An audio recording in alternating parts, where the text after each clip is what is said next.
we are going to invite Trevor and Joe to join us in a minute. Yes, when they are ready. Yeah, you guys ready? Very good. Thank you. Yeah, sorry about that. I must have clicked something, but yeah, that's what happens when we're doing things live. Good morning. Morning. Hi. Good morning, guys. Good morning. So I think we're just going to hand it over to you, I guess, and yeah, we'll let you lead this bit. That's brilliant. Thank you. We're quite excited this morning because it's a great opportunity that we've got to actually sort of think about the things that have, maybe aren't so clear at the moment after this sort of period we've been through, which has been, amazingly unusual, what with the lockdown and coming out of that and losing our permanent home, the Gateway Centre, and just all the changes that we've had to adapt to in coming back to meeting together. I'm sure you've all probably got questions at home. I know we have. So we've got some questions, Trevor and I, that we're going to ask Mauricio and Sibele. But we want to invite you too, if you've got any questions that you would like to put to them, to pop it in the chat, and we'll hopefully get round to asking Mauricio and Sibele for you. So that would be great. So Trevor, would you like to kick us off with the first question? Yeah. So we haven't met every Sunday, Mauricio Sibele, in the last 2 months. Can I ask, are we going to carry on that way, or will there be a change in the future to that? Okay. Yeah. Well, it's an interesting question. I think that throughout lockdown, I will answer the question eventually, but I think that throughout lockdown, we've sort of been asking ourselves and God, what will church look like after all this? What is God saying in all of this and calling us, to change or to do things different? And can we survive, as a church, maybe not for a season, not meeting regularly and in person? And I mean, yes, the answer is yes, because we've, throughout the lockdown meeting online and all that, we noticed, it was clear to see that the church survived. The church is doing well. And also, I want to say a big thank you to life group leaders who did, an amazing job, who gone, the extra mile, especially, during this time, meeting, encouraging people to meet. And the last 2 months that we were not able to meet every Sunday because the venue that was available to us was not available every Sunday.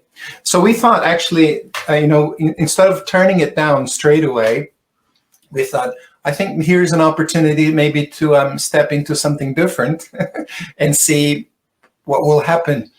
And having the venue available every other Sunday and encouraging, people to spend time together on the Sunday or on the weekend that we're not meeting as a church, whether in life groups or whether, with families or one-to-one.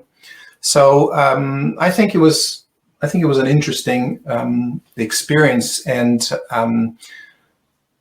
we hope to find a venue that is available to us every Sunday so that we can meet every Sunday. Of course, I believe the meetings will look a little bit different, not always the same, but more on that in the near future. But we will still continue to encourage the relationships, the one-to-ones, the life group, people meeting together, and all of that. So our prayer is that the venue that we find next, and we are hoping to have some big updates in the coming week about venues. We're hoping to meet every Sunday.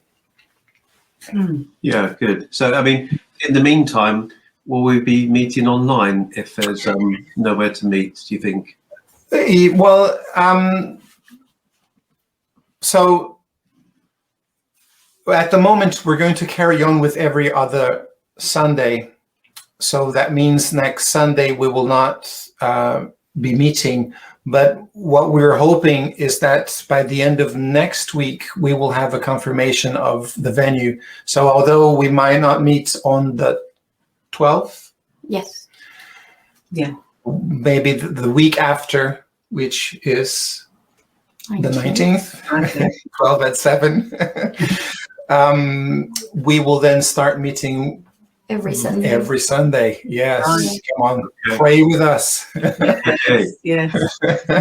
I know that we personally have really enjoyed the Sundays that, you know, we've had an opportunity to meet with other people and maybe have a coffee or something to eat with them, and that's been really great. So yeah, I hope that long continues, which is great. Yeah. Amen. Amen to that.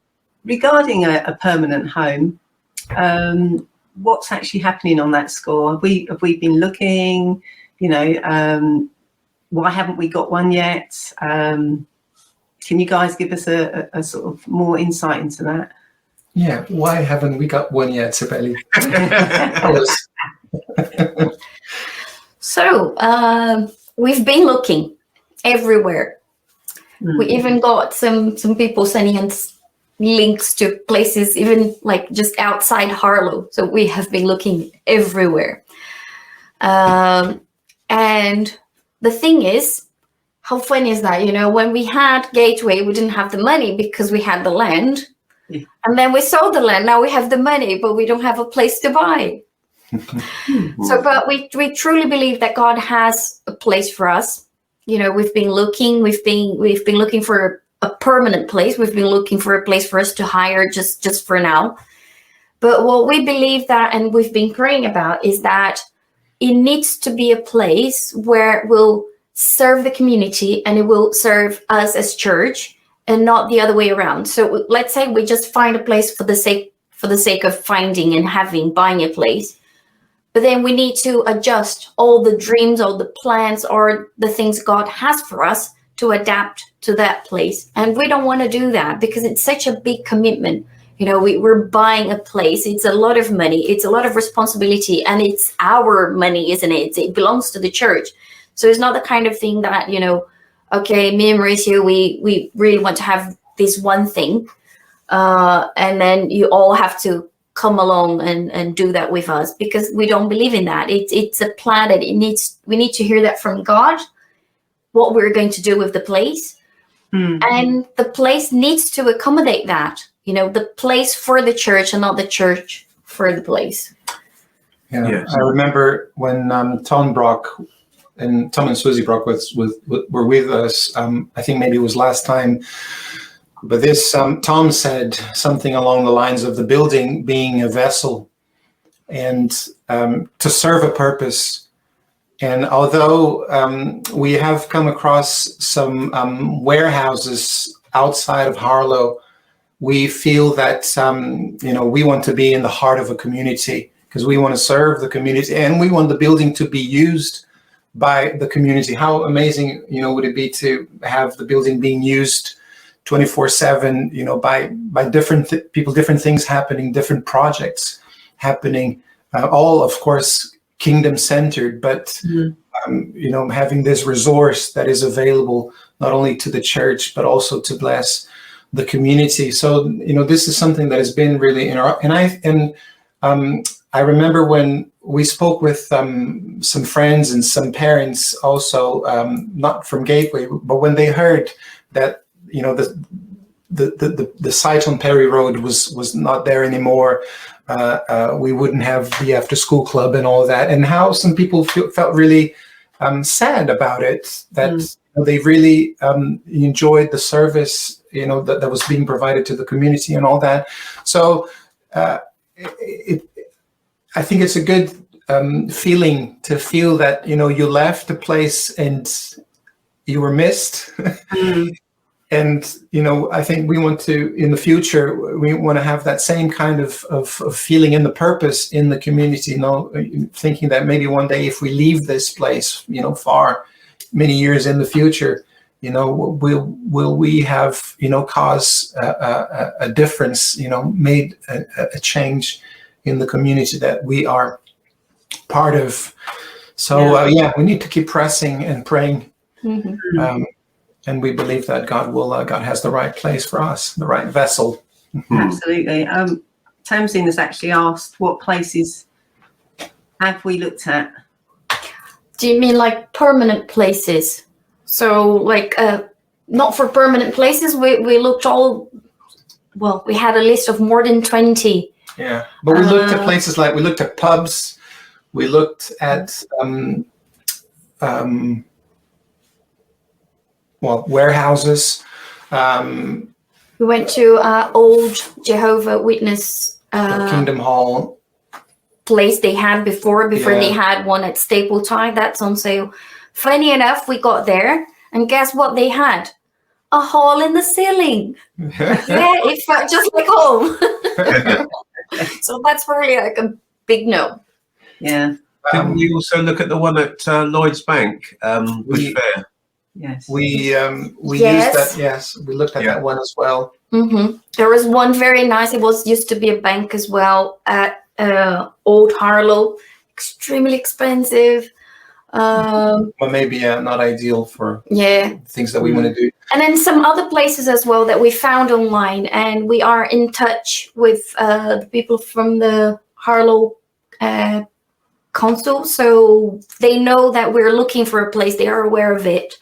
So every time we find something that we're not really sure who it belongs to, we send them an email saying, you know, what about this place? Is this yours? You know, is it available? Is someone interested in it? So that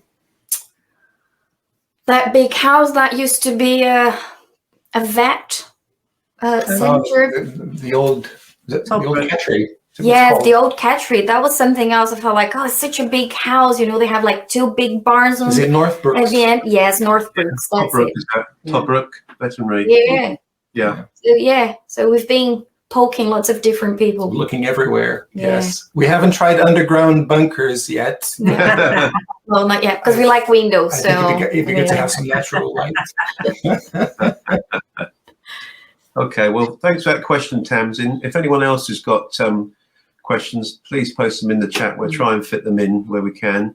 We've got a couple more questions of our own. One of them is, what about the children and young people? What's going to happen there? I mean, in terms of, we haven't had much room or space for accommodating them at the places we've been to so far. But what do you have in mind for the children and young people? I'll let Mauricio answer that because he has children. So. Well, I think it's been an interesting it's been an interesting summer, really, and I think that you know, we managed to do a lot with the young people, and you know, I want to say a big thank you to the parents. Also, who are able to get involved and got involved in all the different things that we did, and or send their children. Or just sent their children our way. That's brilliant.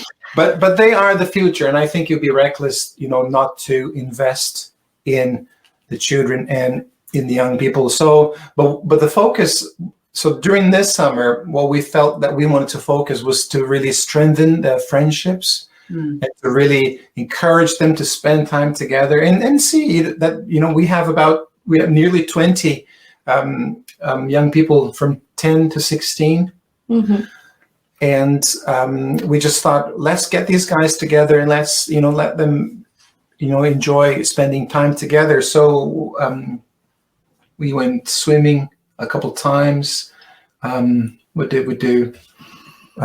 Watched film together. Films, park, sleepovers.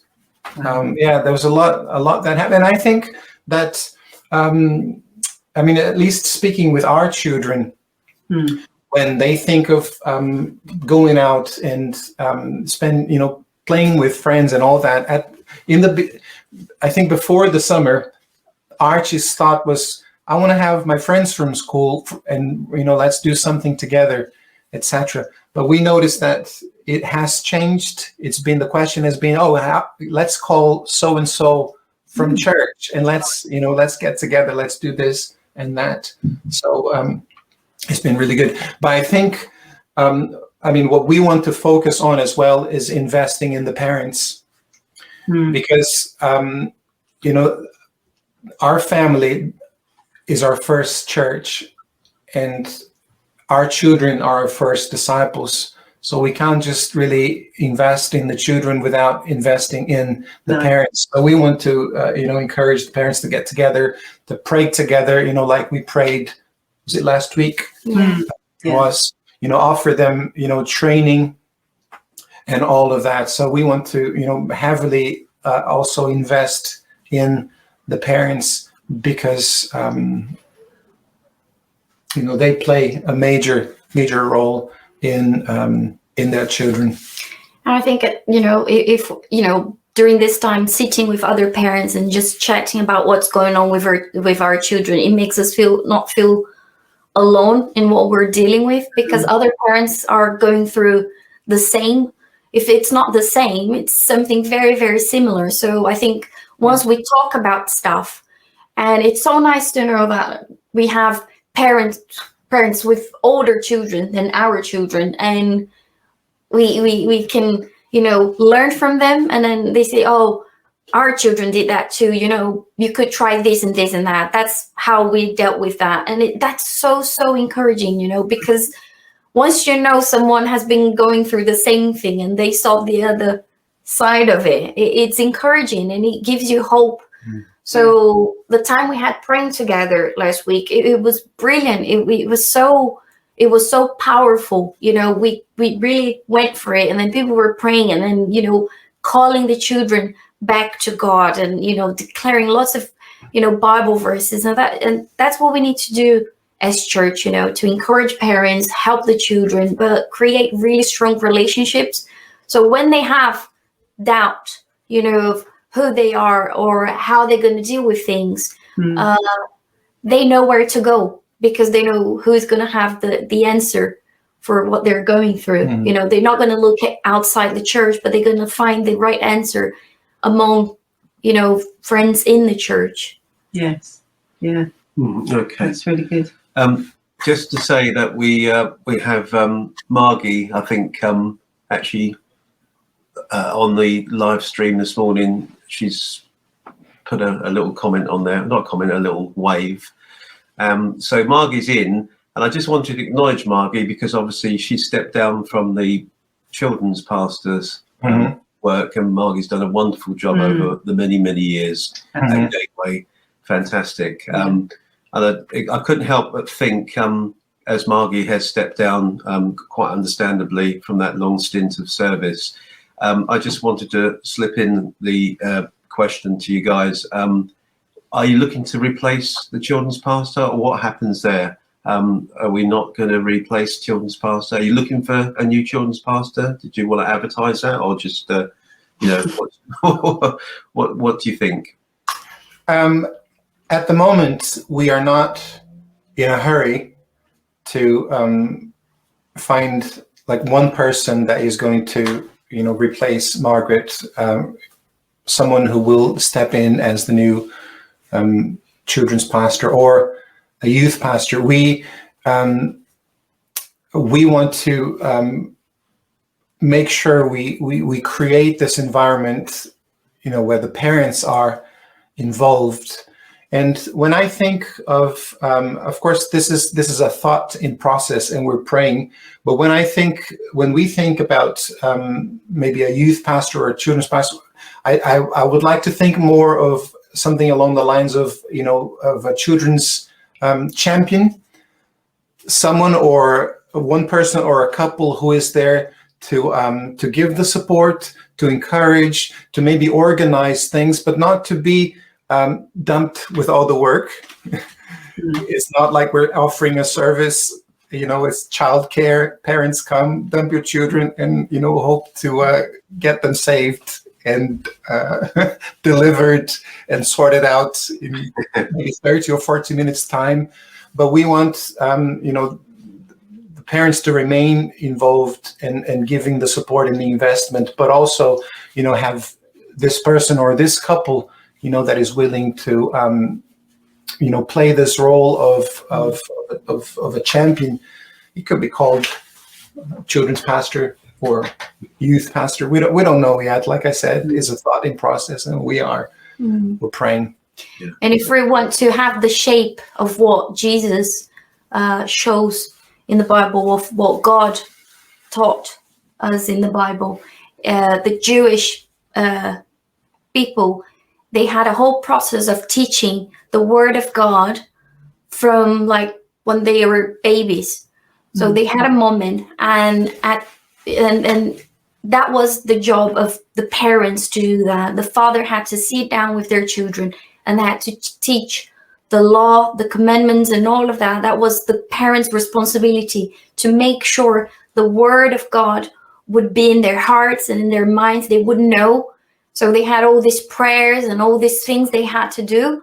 And a child in a very young age would know parts of the law. They could recite things because they were being taught that every single day, non-stop, by the parents. And at some point, for the boys, when they were slightly older, if the parents saw they had a lot of potential and they want to enroll the child in ministry or something like that, then the boy would be, taken to the temple, and they would go through a kind of a test. And the someone in the temple would say, okay, this child will be my disciple, and from now on I'm going to teach them. So what we want to do is to incorporate what Jesus was teaching, that, we need to teach our children, from very young age, how to, read the Bible, love the Word of God, and keep that in them so they won't sin against God. And I think we want to give parents the support to do that, to help them to grow and to be strong, in their faith at home, because we could be here teaching lots of things for the church, and if my children see that we don't live what we preach, that's kind of it's a very dangerous place to be. Because okay, my parents go to church every Sunday. They say they believe in God, but when they're home, this is not exactly what I see. So we need to change that, and we start living the gospel, and that at home, all of us. Oh, I was going to mention that something along those lines, and I think there's a question there from Sue. So I think when we think about the non-Christian, and of course we're talking about little children being brought in a Christian environment, but how about, broken families, or how about, people that, arrive in church and become Christians, maybe in their teenage years, or children, that really have gone through quite a lot at home. I think that's why it's important to invest in the family. If we're thinking, for example, of a child, say a teenager that comes in because of an involvement with the young people and joins the church and becomes a Christian, but the family is not, the parents are not Christians. I think it needs a different approach, but I think at the same time, we are called to be spiritual moms and dads as well. So it will ideally, we would want the family, of course, to come and to become, be saved and all of that. But there is a part that we play as well, whether we have children or not, and we are called to disciple. We are called to nurture spiritually the younger ones in the church. So there are, people in church that have no children, but they really have a heart for for discipling and for training and nurturing and mentoring young people. So we need to pray also for that, that God will give us, hearts of, spiritual moms and dads for all, these situations that will come our way, because we can think of this ideal world that, families will come with young children and, from the very beginning, they will be taught about Christian values as well. But how about, the broken families? How about, the orphans or, other people that God will bring our way? We need to be that's where, well. and that's where relationships play such a big part, because I don't really have access to the parents of my children's friends. Sometimes they come over to play, but the parents don't stay, because they're not toddlers. So parents just, they drop off their children and they go back home. But one thing that I saw, I heard someone that gave a testimony about it, that's how they got saved. So they had a daughter that was always invited to this friend. Her family was a Christian family. So this little girl, they started praying. So mom, dad, and the girl, they started praying for this little friend. And the girl was always over for tea after school, to play on weekends and things like that. But they always prayed before the meal. And the mom was kind of sharing a little bit of stories from the Bible, just little things. They were not having like a meeting at home, but just sharing little things. And one day this girl said, "Oh, can I come to something you're going to have?" And then they had an event or something like that. And this girl just came along, and God spoke to her. And I think the girl was about 10. And she started crying. She wanted to give her life to Jesus. And that day she went back home, and the parents saw something happened. And this girl that was always screaming, shouting, saying no to everything the parents were saying, really moody, changed completely. Like out of the blue, they had this brand new daughter. And the parents went to talk to the couple and say, "What's happening? What did you do to her? This is not the girl we had before." And they had the chance to preach the gospel. Not long after that, they wanted to know more about God, and the whole family got saved. And that was just because play date and prayer. So they had a focus, they had an agenda. Our children won't just play together. We're going to preach the gospel. How are we going to do that? And little things like that. So I think if you really have a heart for people that are lost, and you have children, your children are a great way for you to get in touch with other children and kind of preach the gospel to other families. They are I'm sorry, but they're a brilliant instrument. Okay. There's another question that's come through. It's related to this topic of young people and children, from Michelle. Do you want to answer that one? 20s and 30s, too old. We're talking young. I'm joking, because I'm in that we are group. in that age group.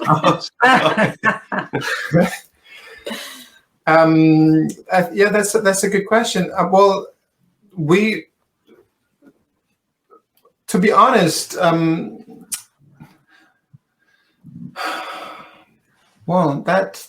was a bit of a curveball. I wasn't really thinking of the 20s and 30s, because we don't have that many in the church, do we? We have a few, and we are in touch with them. But we don't really have a group. A lot of parents are in the church, if you know what I mean, like Trevor and I's situation as well. Where we have got children that have come up through church, maybe don't go to church now, but are still interested, or obviously we're still interested in them. And and obviously, we have got one or two 20s to 30s, but it's when we sort of reformatted the life groups, we had a youth life group, which was I think there were some guys in their 20s there. Unfortunately, that group didn't continue, but I think the plan was, and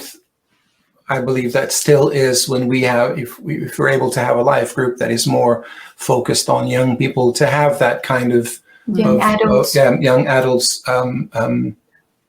alternative, not to offer something parallel to church. The same thing for the younger ones. We want want them to understand that the family, they are part of a wider family, and they are people of all different ages.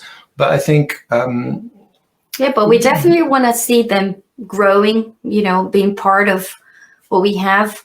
Cool. And the not all of them that we have somehow connected to Gateway are part of what's going on, but we have a couple of them, and they are part of life groups, and they are they're active, and they enjoy going to life groups. So hopefully in the future, when we have a bigger number, and I'm not saying that we need to have lots and lots of people first to start something, but I think as we pray as church and we're focusing on prayer, I think God will start bringing these people. Then we can create an environment where we can invite young people, and the couple, the few that we have at Gateway, they will have something where they can invite their friends to come to.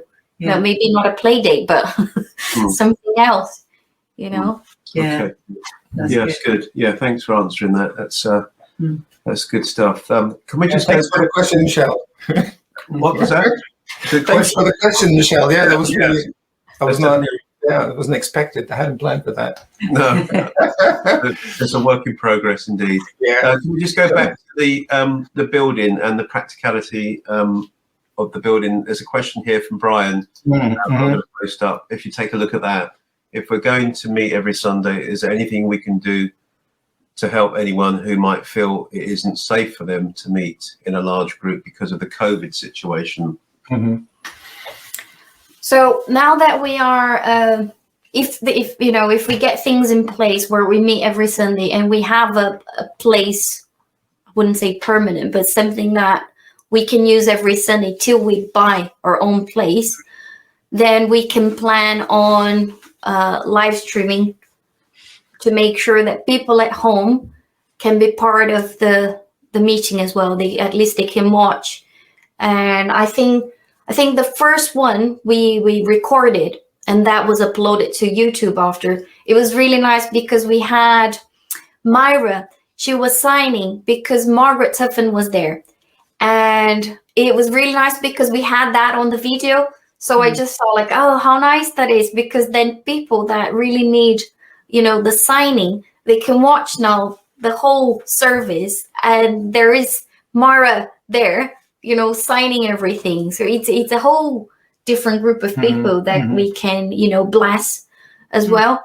So, but I believe that once we have a place, then we can work out. And by we, I mean Po Kong, because he's the one that, gets the all the cables connected and things running. Everything working together. Yeah. Yes. So hopefully we will find a way to do that. So yeah, but we will continue to have some guidelines, some things in place to make sure that we, still keep it safe for people who want to attend. Yeah. So do you think, sorry, I was just going to say, on that note, do you think that we might still stream live services while we're meeting, or is that not practical at the moment? Just asking the question. We're hoping to continue live streaming. I think the difficulty where we were in the study center is that we internet was not great. It couldn't really cope. But I think we can find ways around it, and we were actually planning for that even before all this, because we were thinking, what we did some research and what it is that we can do, what kind of equipment do we need to make this happen. So we want to make live streaming a part of our Sunday gatherings, as much as we can. even if we're together, face to face or not. Yeah. Well, that would certainly include people that didn't feel comfortable with meeting in large numbers. They felt that they had to stay away for that reason or other reasons, then they could hopefully catch the live service and be involved that way. Yeah. So that's good. Yeah. Well, thanks for all those questions that we've been looking at, quite a few sort of more detailed stuff, but I wondered about the bigger picture, about, what would you say that our vision is for the future, and how can we get there together? Right. Well, something that has always been in our hearts, and throughout this whole time, I think even before we were appointed as senior pastors, in the whole process of the conversations with Brian and Mary and others, and praying into this and wanting to hear. Just have an answer there from Pokong saying internet is not a problem. Very good.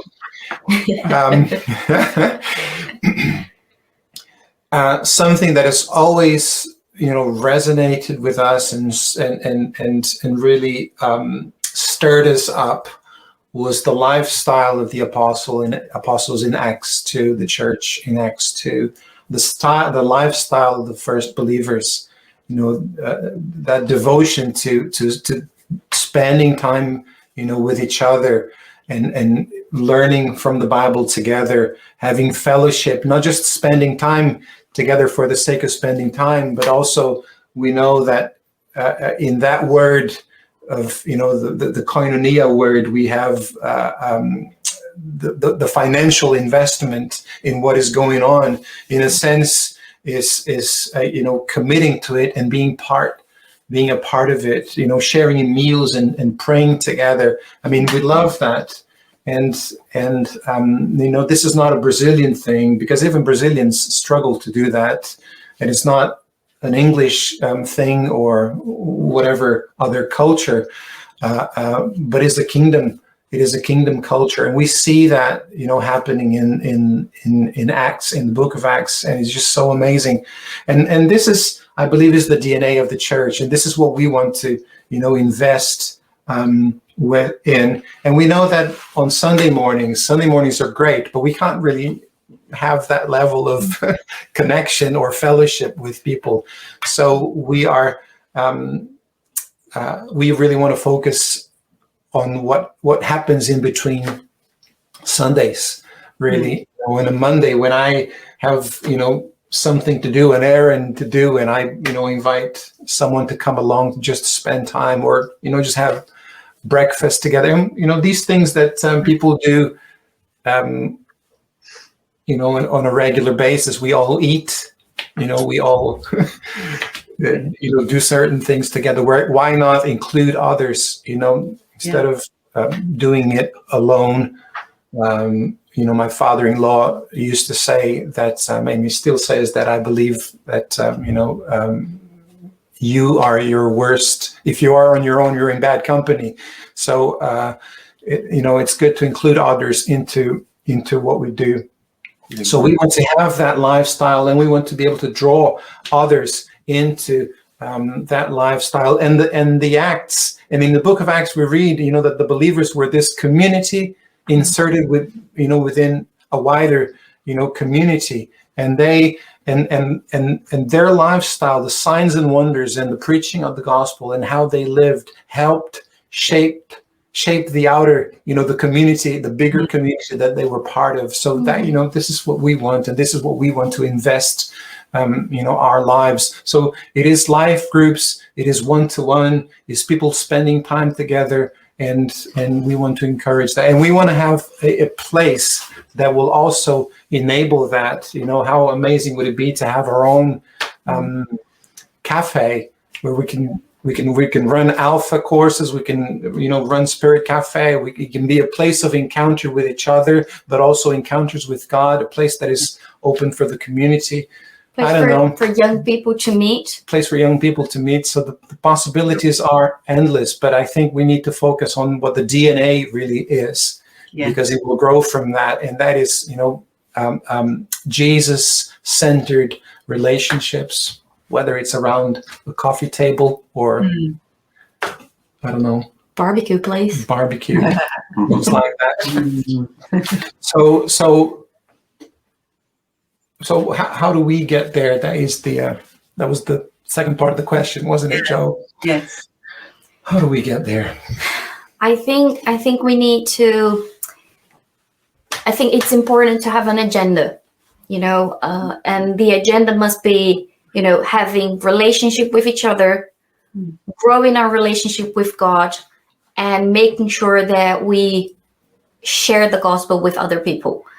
So I have small children, so I often take them to the park. So why not take someone else with me? I have an extra seat in my car. I could just invite another child to come along, and make sure that the kids that are staying at home because their parents are working, how nice it is for a child that instead of spending the whole day alone at home, to know that they have the chance to spend time with other children playing. And I'm not saying that you have to, plan a trip to Disneyland and take 20 children with you and pay for all of them. We're not talking about stuff like that. We're saying like simple things like just going for a walk. I know that some people at Gateway, they really like going for walks. So I volunteered myself to go for walks with someone this week. I invited myself to go for a walk with this person that goes for walks every day. So, things like that. And I know some people feel very lonely. So just, knocking on the door, just checking on them. And I know we can do texting and things like that, but we can go beyond that. We can, call people, or even going out just for a walk. That's for free. And I know it's going to be cold soon and raining, but oh, come on, it's England. We could be raining all the time. So we can't wait for the rain to stop and for the sunshine to be out. We need to make sure that our priority is to have relationship with people and grow in our relationship with God. It's interesting that going back to the book of Acts is not called the book of great intentions or great plans, but it's act. So it's all about acting. It's putting these things into action. So, if you are part of a life group, don't wait for your life group leader to plan something. Come up with something yourself. Invite people and do something. Be proactive and step into this, no matter how hard it may feel in the beginning. But I recharge my batteries by spending time by myself. That is how it works for me. But I also understand the importance of spending time with other people. So I sometimes have to, sort of kick myself into that place because I know it is important. But go into it and be proactive about it. Sure. Did you want to say something? Okay. I was just conscious that the time is marching on. It's gone 11:30, guys. But there are two more questions, however, in the chat. I think it would be good to acknowledge them. They are tricky questions. Are you happy to take them? I don't mean we're going to have the answer, but yes. Well, I think that we'll make these the two last questions of the meeting, if that's okay with you. So here's the first one from Andy Walker. Is there a place for services which are orientated towards all ages rather than, just adults? So before I answer that, can I just say something? We need to remember that our focus cannot be Sunday. Sunday is one of the things we're going to do as church. And it's not the end, it's not the beginning of anything. So we need to remember that. I think that's the first thing. And the second thing is Sunday is a very tricky moment because you can preach something extremely deep. And for lots of people, let's say we have someone that just got saved, it's just going to... And if you preach like you're preaching to little children, the people that have been coming to church for a very long time, they're probably going to be bored. So it's a very tricky thing to make sure everyone is receiving something. That's why if we're focused on doing something together, when, Sunday becomes a celebration of all of us sharing what we received from God from Monday to Saturday, Sunday will be a place for everyone.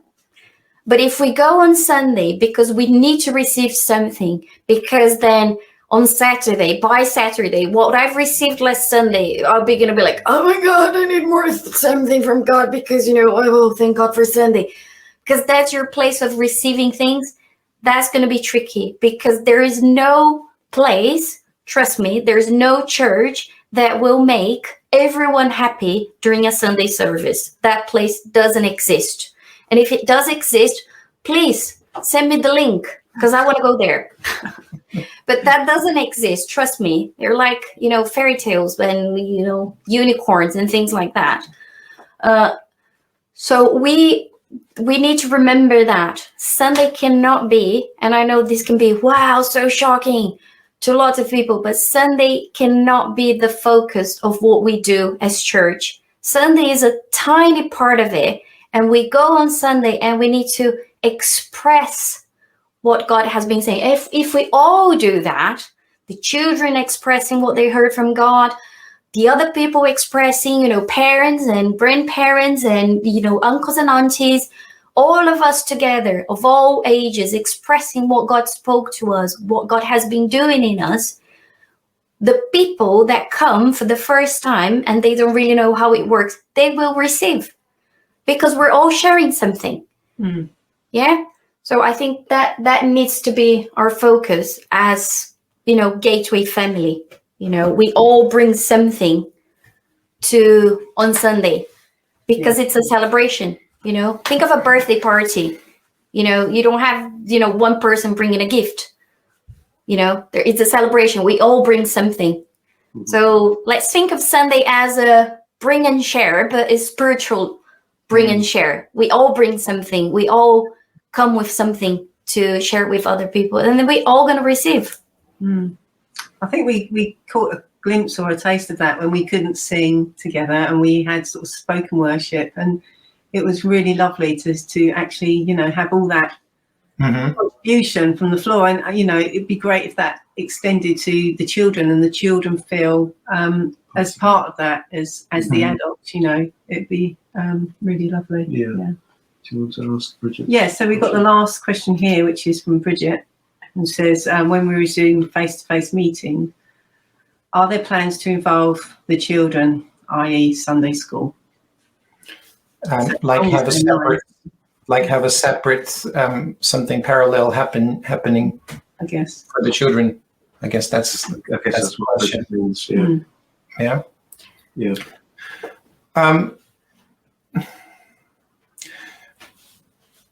Yes and no. Does that answer your question?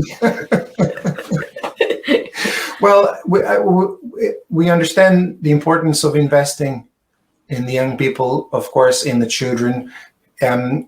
If we have a place that we can have, like we used to have at the center, a separate room where a parent or two could go in with their smaller children and be there with them, and they could still listen what was going on inside the main hall. This is something that we want to make sure that we have, because sometimes children get a little bit disruptive, and we need to take them out of the room, but so that parents will not miss out. They can have this space. Now, when it comes to having something separate going on for them, I think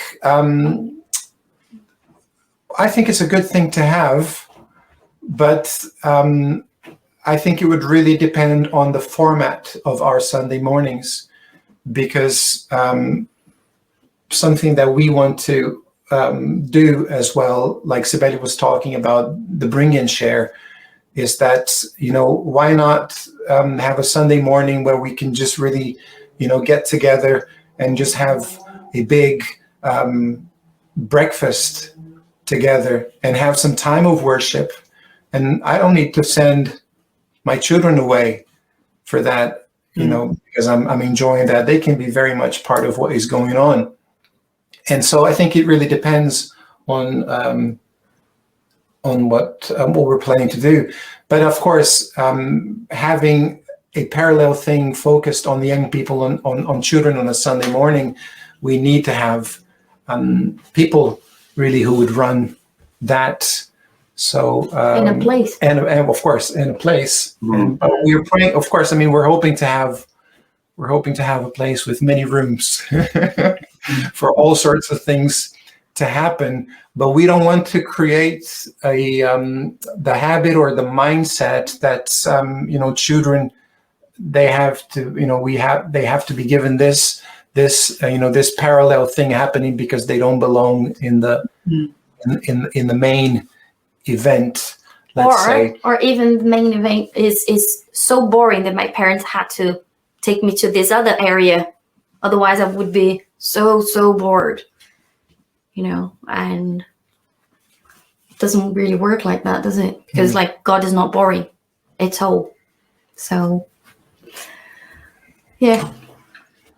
Okay, well, thank you very much, Mauricio and Sibele, for your candor and your honesty and openness, and thank you everyone for those questions as well. Obviously, the dialogue and discussion will continue. Offline, Yeah, definitely. no doubt. So we finished our questions, Mauricio and Sibele. Did you want to finish off about the coffee lounge and what's happening there? Yes, and of course. I mean, we're gonna meet in the coffee lounge after 5 minutes. We're done here, and we can carry on this conversation there. And I mean, we are open, for people if they want to come and have a chat. We don't claim to have all the answers, but we know, what's in our hearts and what we believe God is calling us into. So yeah, we're very happy to have you for coffee. If anyone that is watching this morning wants to come and ask a lot of questions, doesn't mean we're going to have the answers, but we're definitely going to have coffee. But yeah, I mean, I think it is an ongoing conversation as we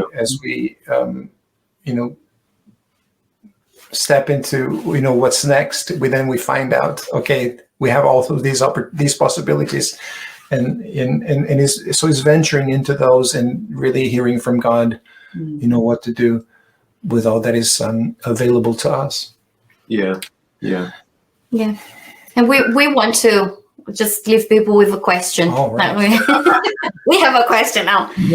So we really want to encourage people to pray about it, to ask God and pray and ask God, where is my place at Gateway? How can I help? What can I do? Is Gateway walking towards what I believe God is calling me to do? If that's a yes, how can you grow together as a church? How can you do your part so you can grow and the church can grow? And one quick story, my dad always told, he tells this story like a lot, and it's about breakfast, and it says for a nice breakfast you need eggs and you need bacon and toast and all of that. So the chicken is somehow involved with my breakfast because the chicken will provide the egg, but the pig is it's a commitment because the pig needs to die to give the bacon. So our question for you today is that how much do you want to be involved in what we are planning to do and what we believe God is calling us to do? So the question is, are you a chicken or are you a pig? Do you want to be involved, but you don't want to give much because, I don't know, I'm somehow involved, but that's it. That's all I can give to you. Or do you want to really give yourself, because if you think on a really nice breakfast, I will probably remember the bacon, that would be the part that will kind of stick with me, the flavor of the bacon. I'm okay with eggs, but Yeah. So the truth is that we all have a part to play in all this, and everyone is valued.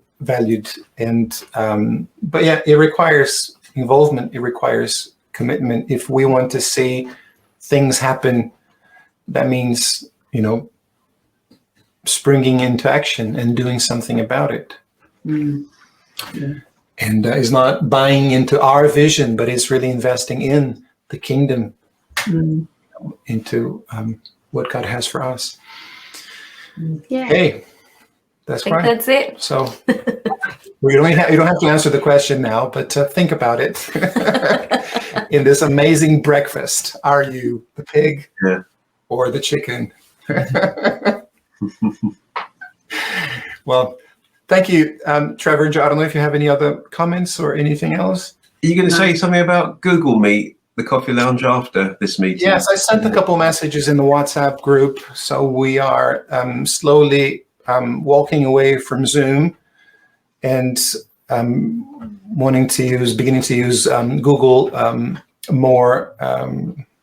I'm going to explain the reason why, but it's just because it's this whole Google Workplace that we've been using as a church. It's got everything that we need for keeping things organized and together. So one of the services for free that we get is to use Google Meet and not have to pay for Zoom. So we have done a few experiments with Google Meet. We had a couple meetings on Google Meet, and it runs very smoothly. All you have to do is click on the link. Of course, if you're using your phone or your tablet, you need the app.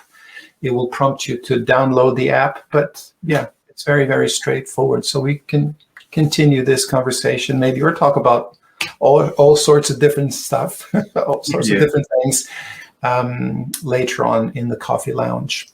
Okay, will that be about 12 o'clock? Are we meeting? It could be 12 12. Enough time to grab a cup of coffee or go to the toilet or anything. All right, bless you guys. Thank you very much. Thank you everyone for joining in, for your questions, for the easy questions as well as the hard questions. But do take us on the invitation to have coffee together and chat. Yeah, definitely.